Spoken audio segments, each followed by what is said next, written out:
Assalamu alaikum students. Today our next case is acute pyelonephritis.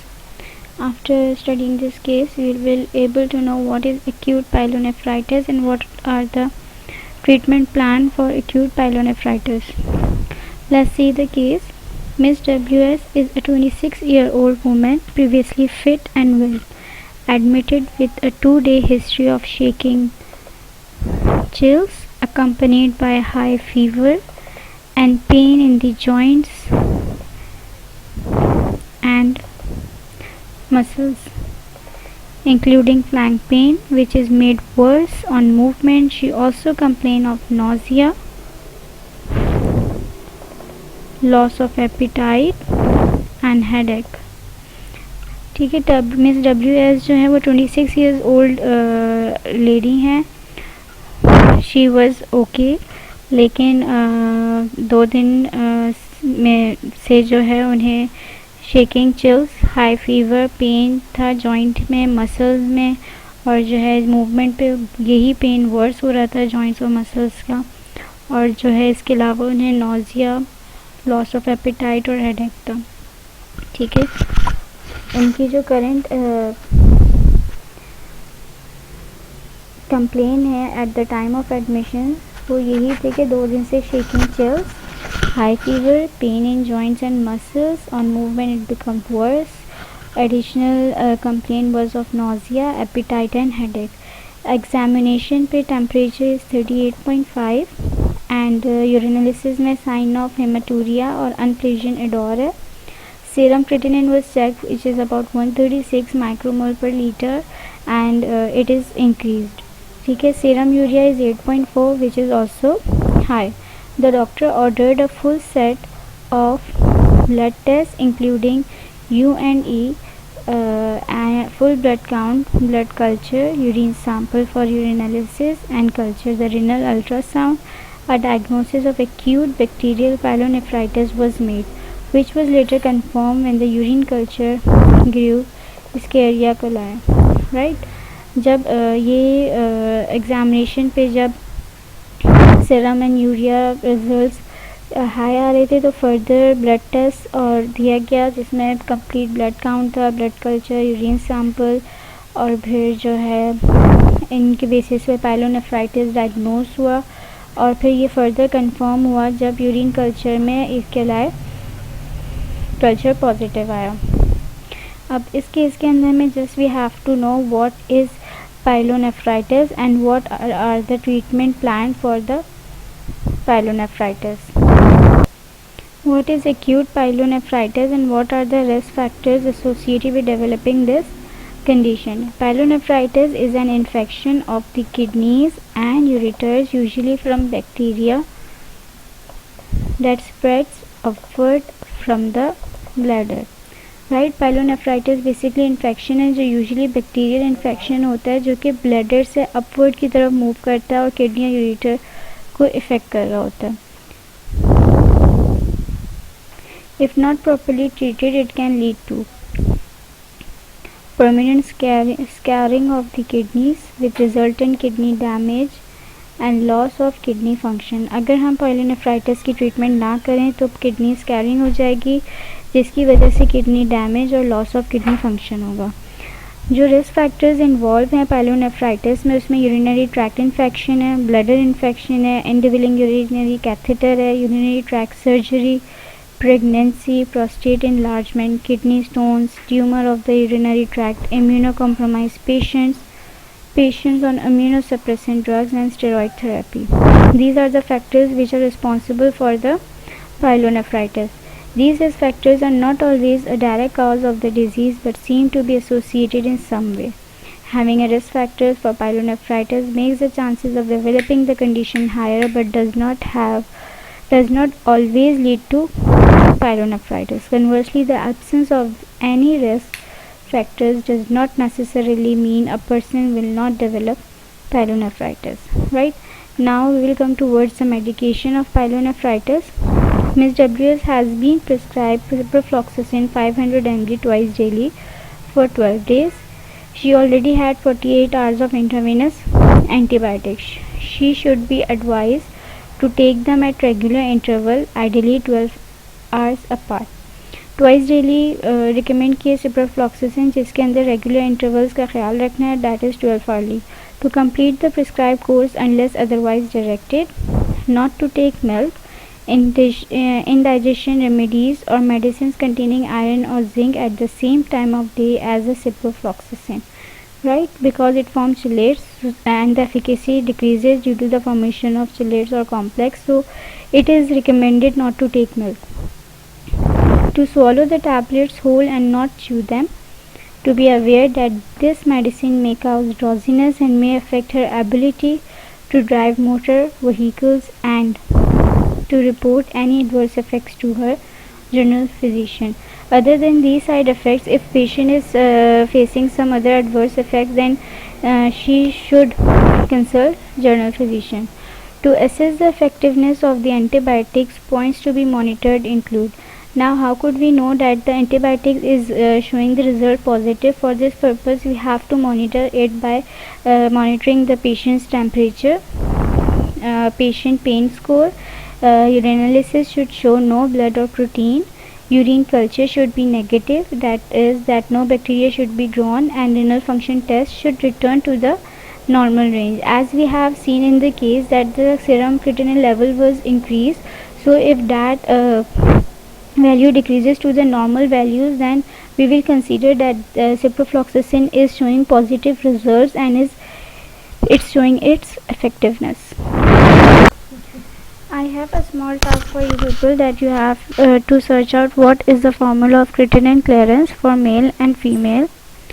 So and what are the medicines for which we calculate the creatinine clearance. Okay, now we will move towards the next case, that is NSAIDs and ACE inhibitors.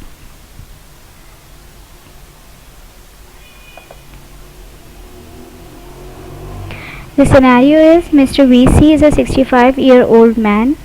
His weight is 68 kg, 175 centimeter, who presents to the accident and emergency department feeling increasingly unwell. He is on a short holiday with his wife and unable to return home to see his general physician. 2 weeks ago, he presented to his general physician with a painful right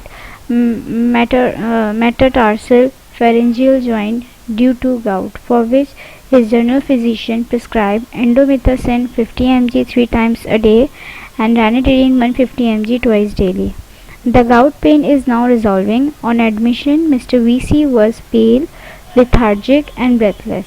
His past medical history includes hypertension for 1 year and type 2 diabetes for 5 years.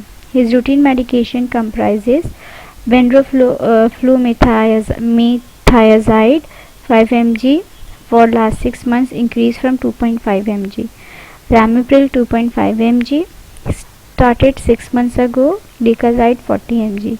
Mr. VC biochemistry results are as follows. Sodium is 137, which is okay. Potassium is high. Urea is too much high. Creatinine is also high. Bicarbonate is low. Phosphate 1.7, it is high. It is also high. It is okay. Glucose is 10.8 and then 24-hour urine output is 600 ml. Mr. VC is admitted to hospital under the diabetic team.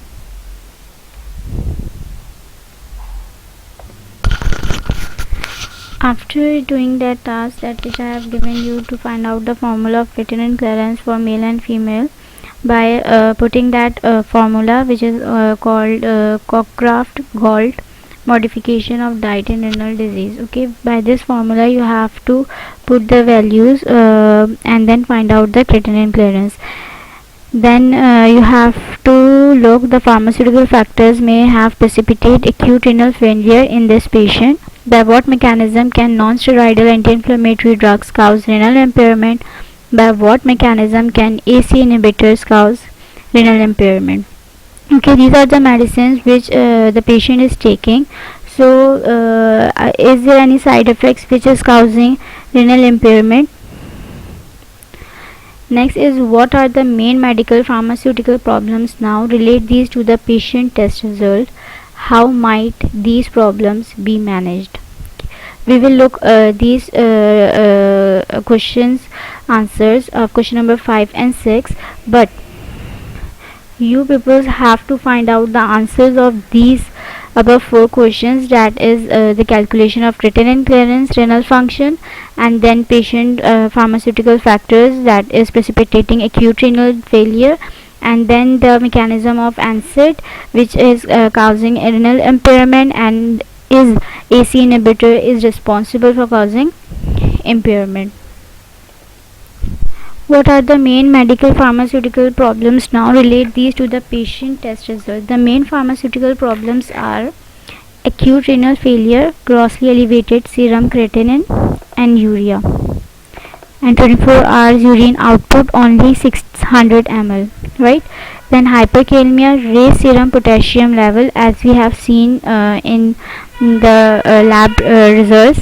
Then metabolic acidosis, that is low serum bicarbonate level was decreased, and the blood pH below the normal range, right?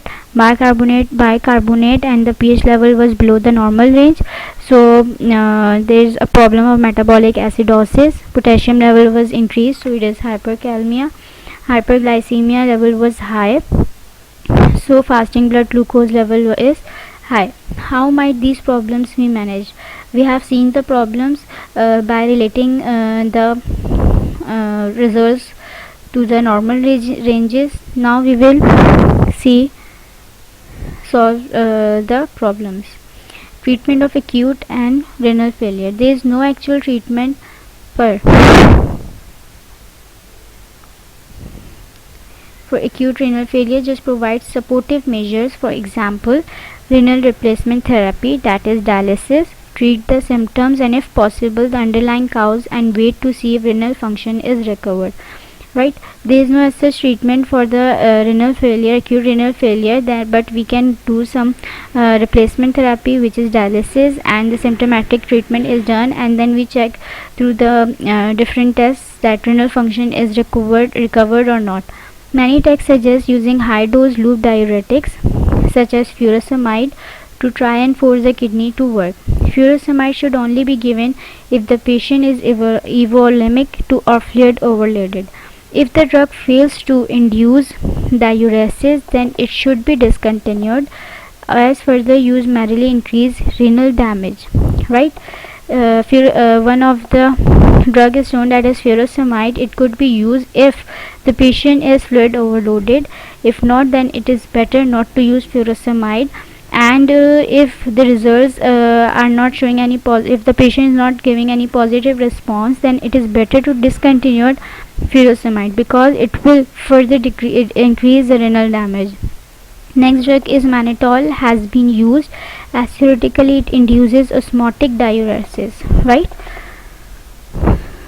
While low dose dopamine was advocated for many years, as it was said to dilate the renal vascular bed, increase renal perfusion, and thereby improve renal function. However, there is no evidence that either mannitol or dopamine are of any benefit, and their use in acute renal failure is by and large now historic. Review all oral medication to assess their potential toxicity given the patient's current state. Suggest stopping the indomethacin, ramipril, and gliclazide, with a view to restarting the later two when the patient is more stable. Continue ranitidine as the patient is risk of developing stress ulceration, right? It is better to suggest that to stop indomethacin, ramipril, and gliclazide till the patient is in stable condition. Ranitidine should be continued because there is a chances of increasing or developing the stress ulceration. Treatment of hyperkalemia. As we have seen, the another problem was increased hyperkalemia level. The hyperkalemia is the most life-threatening symptoms at present. Initially, the patient could be given salbutamol nebulizer, since salbutamol act via beta receptor to drive potassium back into cell, right? The treatment which they are saying is to start initially with the salbutamol nebulizer, right? This could be followed by intravenous insulin plus glucose, typically 50 ml of glucose. Intravenous calcium gluconate may also be given to stabilize the myocardium against the effects of high serum potassium. With this medication, intravenous calcium gluconate will also be administered to maintain the serum potassium level and thereby reduce the risk of cardiac arrhythmia. Insulin allows glucose to enter the cell where it is utilized during cell metabolism. As glucose enters cell, potassium enters with it, right? Why we are giving insulin? Because intravenous insulin is given in 15 units of soluble short acting insulin plus glucose, because it will help the cell to enter the potassium, right? Hence a sudden dose of insulin will have the effect of acutely lowering the serum potassium level. The 50% glucose is given intravenously to counteract the effect of insulin on blood glucose level and prevent the patient going into hypoglycemia. Why we are giving glucose with insulin? That the main reason is to counteract the patient, that suddenly patient का जो है patient hypoglycemia में न चले जाए and then it may lead to coma. Finally, if necessary, an ion exchange resin such as calcium resonium may be given. This swap calcium ions for potassium ion across the intestinal wall and thus lower serum potassium. It may be given either orally or rectally, but should always be given with an osmotic laxative such as lactulose to prevent constipation, right? अब potassium जो patient को हाइपरकेलमिया हुआ है उसके लिए हमने calcium gluconate intravenously दे रहे हैं ताकि सीरम हाई सीरम पोटेशियम को हम मेंटेन कर सकें और फिर कार्डियक रिदमिया को भी रिस्क, जो कार्डियक रिदमिया का रिस्क है उसको भी मेंटेन कर सकें. उसके साथ जो हम इंसुलिन प्लस ग्लूकोज दे रहे हैं वो इसलिए दे रहे हैं क्योंकि जब ग्लूकोज सेल के अंदर एंटर होगा तो पोटेशियम के लिए भी पैसेज बनेगा इसके साथ, क्योंकि ग्लूकोज के साथ पोटेशियम भी एंटर होगा. So this is the reason. और इंसुलिन के साथ दूसरा जो ग्लूकोज दे रहे हैं उसका रीज़न ये है कि इंसुलिन जब दें तो पेशेंट हाइपोग्लाइसेमिक कंडीशन में जा सकता है, तो prevent the patient to going in hypoglycaemia, तो उसके साथ में हम ग्लूकोज दे रहे हैं. Next is treatment of metabolic acidosis. Metabolic acidosis involves a buildup of hydrogen ions in the blood, thus lowering blood pH, right? Metabolic acidosis क्या कर रहा होता है? हाइड्रोजन आइंस को बिल्डअप कर रहा होता है इन द ब्लड, जिसकी वजह से ब्लड पीएच कम हो जाता है. Under normal physiological conditions the kidney excrete excess hydrogen ions and release more bicarbonate ions into the blood stream to buffer the excess acid, right? अब नॉर्मल फिजियोलॉजिकल कंडीशन में क्या है? किडनी एक्सक्रीट आउट कर रहा है hydrogen ion को, ताकि जिसकी वजह से बाइकार्बोनेट एक्सेस में रिलीज हो रहे हैं ब्लड स्ट्रीम, जो कि एक्सेस एसिड को बफर कर रहा है. हाउएवर इन रीनल फेलियर और in diabetic ketoacidosis this mechanism either falls और is unable to compensate to an adequate extent, right? दो कंडीशंस हैं, एक रीनल फेलियर और दूसरा डायबिटिक कीटोएसिडोसिस, जिसमें जो है ये जो मैकेनिज्म है नॉर्मल फिजियोलॉजिकल मैकेनिज्म है बाइकार्बोनेट का, वो प्रॉपरली वर्क नहीं कर रहा होता है. Hence metabolic acidosis is usually treated with sodium bicarbonate either intravenously और ओरली, राइट? अब इसके ट्रीटमेंट, क्योंकि नॉर्मल फिजियोलॉजिकल कंडीशन वर्क नहीं कर रहे हैं रीनल और ketoacidosis, so it can be taken intravenously और orally. Sodium, the dose of orally is 1 gram 3 times a day, and intravenously 1.26% or 8.4% intravenous solution. Sodium bicarbonate 1.26% intravenous solution is isotonic with plasma, so may be given in large amount 1 to 2 liter by peripheral venous catheter to correct metabolic acidosis and provide fluid replacement at the same time. Sodium bicarbonate 8.4% may only be given by central venous catheter, right? Sodium bicarbonate 4% जो है only central venous catheter के through हम दे सकते हैं, और sodium bicarbonate 1.26 isotonic होता है, इसको हम लार्ज अमाउंट में भी दे सकते हैं, और इसको हम पेरिफेरल वेनस कैथेटर के थ्रू दे रहे होते हैं। Next is treatment of hyperglycemia. Hyperglycemia will respond to insulin and glucose use to treat the hyperkalemia, right. जो हमने हाइपरकैलमिया को ट्रीट करने के लिए इंसुलिन और ग्लूकोज का ट्रीटमेंट किया था, उसी के अंदर जो है हाइपरग्लाइसीमिया भी ट्रीट हो जाएगा पेशेंट का। Patient is unstable and is evident his usual oral diabetic medication is insufficient to control his diabetes at present, therefore he should be put on sliding scale insulin infusion until such time that his glycemia control has improved and he is considered stable enough to reintroduce the oral gliclazide therapy. Blood glucose levels should be monitored very closely.